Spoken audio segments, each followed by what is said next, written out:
मैले अघि भने म यहाँ ठुलो भाषण गरेर यो मासको सेन्टिमेन्ट मैले लैजाउँ भनेर आएको होइन। मैले अघि भने यो देश कसको हातमा जिम्मा दिनुपर्ने हो? यही युवाले निर्णय गर्नुपर्छ। यो देश कहाँ लानुपर्ने हो यही युवाले निर्णय गर्नुपर्छ।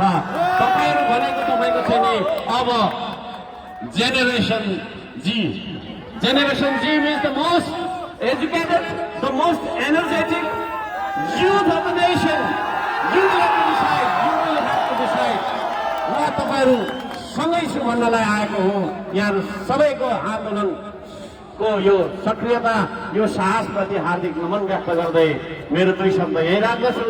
नमस्कार छ। जय देश, जय नेपाल।